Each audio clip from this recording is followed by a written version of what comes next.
Dans sa poitrine, il sent battre son cœur très vite et très fort. Ce moment, il l'attend depuis tellement longtemps. Entrer dans la cité interdite où vit l'empereur de Chine. Mais quel rêve, quel honneur! L'endroit est immense. Au fur et à mesure qu'il avance, il découvre des palais somptueux, un dédale de cours intérieures et des jardins verdoyants. Tout est décoré avec un soin infini. Son regard est attiré par les pavillons, ces petites maisons peintes en rouge typiques de la Chine. Les plus importantes ont des toits de tuiles vernissées jaunes. C'est la couleur de l'empereur. Le jaune et le rouge sont, elles, les deux couleurs de l'Empire chinois. Il y a aussi des statues en bronze et en marbre qui représentent des animaux. Il y a des lions, des hérons et même des dragons. Certains ont une allure vraiment effrayante. On voit aussi des statues qui représentent des cigognes et des tortues. Elles symbolisent l'immortalité. L'homme qui découvre toutes ces merveilles est le premier Européen à pénétrer dans la cité interdite. Aucun autre avant lui n'avait eu ce privilège.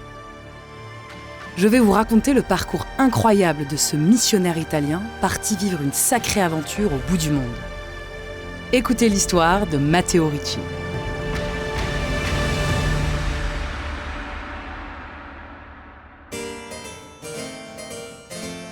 Matteo est né en 1552, il y a presque 500 ans, en Italie. C'est l'aîné d'une grande famille. Figure-toi qu'il a 12 frères et sœurs. Matteo est bon élève et son père le voit déjà faire une belle carrière dans le droit. Alors il l'envoie à Rome, la capitale italienne, pour qu'il fasse ses études. Mais le jeune garçon a une autre idée en tête. Il veut être religieux pour consacrer sa vie à Dieu. Il décide donc d'entrer dans la Compagnie de Jésus, une communauté religieuse très connue, qu'on appelle aussi les jésuites. Pour les jésuites, les études, c'est très important. Au collège romain, Matteo va étudier la philosophie, l'architecture et la musique, mais aussi les langues, les mathématiques, l'astronomie et la géographie.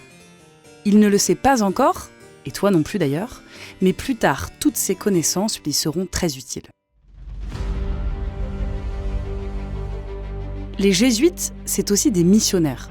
C'est-à-dire que c'est des religieux qui partent au bout du monde pour faire connaître Jésus à des peuples qui n'en ont jamais entendu parler.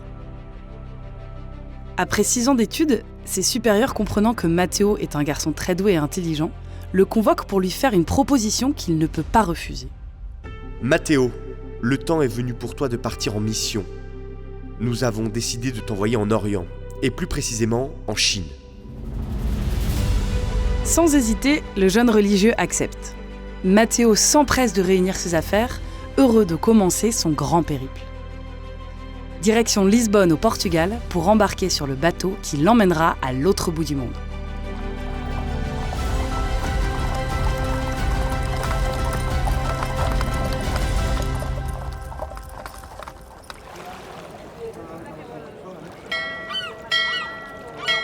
Le grand jour est arrivé.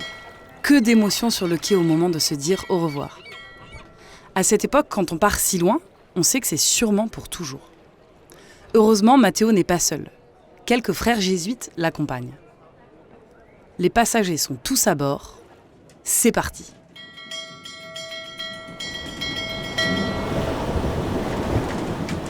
Le voyage en bateau dure des mois. Il est épuisant et dangereux. Il y a les tempêtes avec des risques de naufrage, les attaques de pirates et puis les maladies. Au bout de 6 mois de navigation, après avoir contourné le continent africain et traversé l'océan Indien, ils arrivent sains et saufs en Inde. Là, Matteo retrouve des jésuites déjà installés depuis plusieurs années. Tu penses qu'il est très heureux d'être en Inde ? Eh bien, figure-toi qu'il s'ennuie. Il y a déjà des chrétiens ici, se dit-il. Il faut aller là où aucun Européen n'est encore allé. Il faut aller en Chine.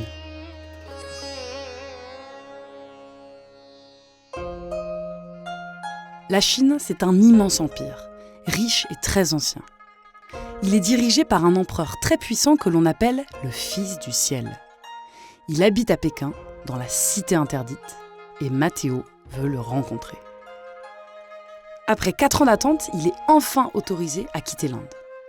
Il emporte des tas d'objets, des planisphères, qui sont des cartes de géographie, des outils pour se repérer quand on navigue sur les mers et des horloges mécaniques, qui lui seront bien utiles. Tu comprendras pourquoi un peu plus tard. Avec ses comparses, il arrive à Macao, un comptoir portugais. C'est un lieu d'échange de marchandises entre la Chine, l'Europe et le Japon. C'est un territoire chinois qui est exploité et gouverné par des Portugais. En tout cas, c'est à Macao que pour la première fois, Matteo voit des Chinois. Il découvre avec fascination ce peuple aux yeux très noirs et ovales, où les hommes comme les femmes portent les cheveux longs et de grandes nattes. Et puis il y a leur façon de parler. Matteo n'y comprend rien, mais il le sait. S'il veut communiquer avec eux, il doit apprendre leur étrange langage.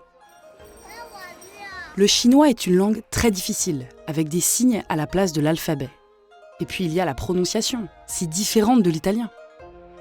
Mais tu te souviens que Matteo était un très bon élève à l'école. Grâce à sa mémoire exceptionnelle et à beaucoup de travail, il progresse très vite pour apprendre à lire et écrire le chinois. Autour de lui, les gens n'en reviennent pas. Il faut dire qu'il est pressé. Il veut quitter Macao pour entrer en Chine impériale le plus vite possible. Moins de 3 mois plus tard, Matteo et son ami jésuite, Michele Ruggieri, sont sur le pont d'une jonque. C'est le nom que l'on donne aux voiliers traditionnels en Asie. Un voyage de 10 jours les attend pour rejoindre Zhaoqing. Penses-tu que Matteo Ricci va réussir à rencontrer l'empereur ? Découvre-le dans le prochain épisode. Vous venez d'écouter Sacrés Aventuriers, un podcast original produit par RCF. Pour découvrir d'autres aventuriers de la foi, rendez-vous sur notre site rcf.fr, YouTube ou sur votre plateforme de podcast préférée. N'hésitez pas à faire connaître ce podcast autour de vous en le commentant, le partageant ou en laissant des petites étoiles sur les plateformes. Pour plus de voyages et d'histoires, il y a aussi tous nos autres podcasts. Quand je serai grand, des récits d'aventures mythiques racontés aux enfants, ou encore Zeus et compagnie, sur les dieux de l'Olympe. Bonne écoute!